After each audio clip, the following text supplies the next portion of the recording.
Okay, as we enter a whole new day in trade, let's take a look at how the global handover panned out from last night. Now, yesterday was a very crucial event in the United States. We had the Federal Reserve meet. So Jerome Powell was talking as well, and basically in a nutshell, the commentary that came out is that the Fed is very prone to leave interest rates near zero as long as is required. For now, they've said that they'll be keeping interest rates very low till at least FY23 or until unemployment and the economy has fully recovered. Now, typically, high interest rates are not liked by equities and corporates because high interest rates increase the burden of debt on corporates and hence increase the interest outflow and hence hurt the profits. That's why historically, whenever interest rates have been low, corporates have performed better and stock markets have done well. Given that yesterday's announcement was centered by the Fed around the interest rates being low, one would expect a sharp spike in equities, but for once, that was not the case.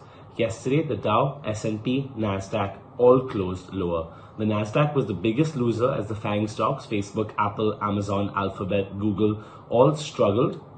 They fell over 1%. The Nasdaq was down 1.25%. The S&P was down nearly 0.5%, and the Dow basically gave up all its gains, which at one point was 200 points higher. So futures as well, which are going to indicate to us what the market is going to do tomorrow, are currently not showing any signs of improvement. The futures are basically flat. Dow futures, Nasdaq futures, S&P futures, barely any uptick seen, if at all. So it looks like the markets are taking a bit of a breather after the prolific rally we've seen, and now even commentary that the monetary policy will be accommodative from the Fed is not enough to drive the markets higher, at least in the near term.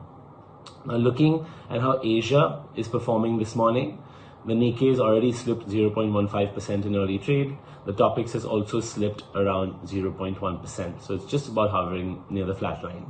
The Kospi in Korea has shed 0.2%, so losing a little more than its Japanese counterparts. In Australia, the S&P ASX 200 also traded slightly lower, and overall the MSCI index is definitely lower today. Europe yesterday received a weakish handover from the US, so they closed 0.4% up. That's the pan-European Stoxx 600. Mining stocks climbed 1.3% to lead the gains, but yesterday you had your auto shares really losing out 0.4%. So that's how the European indices panned out. A quick check on oil and gold, like we always do. Oil had a surprisingly good day yesterday, jumping more than 4%. This was following a drawdown in US crude and gasoline inventories because a storm that has currently hit the US, Hurricane Sally, has forced offshore production to shut down, temporarily dislocating supply. So on the back of that, the demand staying the same has resulted in higher prices. Brent gained $1.69 or 4% to $42.22 a barrel. So that's very key. Brent was trading below the critical support of 40 that we kept talking about. It's now firmly above that. And WTI gained $1.88 or 5% nearly to settle at $40 per barrel.